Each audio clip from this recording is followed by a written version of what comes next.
ফের বাবা মা হতে যাচ্ছেন ঢাকাই সিনেমার সুপারস্টার শাকিব খান ও চিত্রনায়িকা শবনম বুবলী।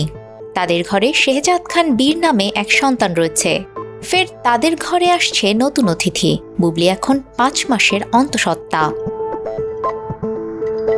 জানা গেছে, শাকিব খানের পরামর্শেই সন্তান জন্ম দেওয়ার প্রস্তুতি নিচ্ছেন ঢাকাই চলচ্চিত্রের এই অভিনেত্রী।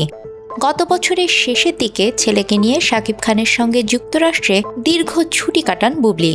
তখন তাদের সম্পর্ক নিয়ে নতুন করে আলোচনা শুরু হয়।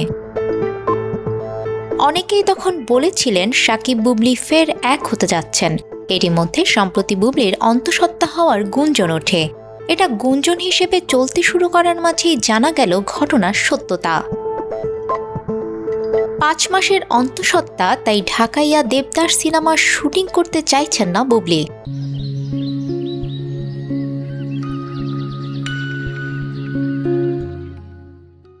প্রথম দফায় আদর আজাদের বিপরীতে 4 দিন শুটিংয়ে অংশও নিয়েছিলেন। দ্বিতীয় লটের শুটিংয়ের জন্য শিডিউল দিচ্ছিলেন না। খোঁজ নিয়ে জানা গেছে, এখন বুবলী শুটিং করছেন না ঝুঁকির কারণে। তবে আগামীকাল রাজধানীর একটি শপিং কমপ্লেক্সে হাজির হবেন বুবলী। একটি আউটলেটের ওপেনিং হবে বুবলীর হাত ধরে। আরেকটি সূত্র বলছে, বুবলীর সন্তান জন্ম দিতে এ মাসেই উড়াল দেবেন যুক্তরাষ্ট্রে। শেহজাদ খান বীরেরও জন্ম হয়েছিল যুক্তরাষ্ট্রে।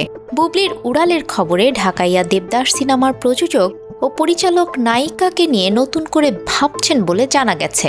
কারণ প্রায় 1.5 বছরের ছুটিতে যাচ্ছেন নায়িকা।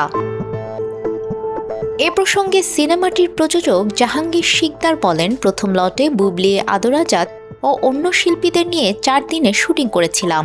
দ্বিতীয় লটে রোজায় শুটিং আছে, কিন্তু বুবলীকে ছাড়াই বাকি কাজ শেষ করতে হবে। নিউজ ডেস্ক, আমাদের সময়।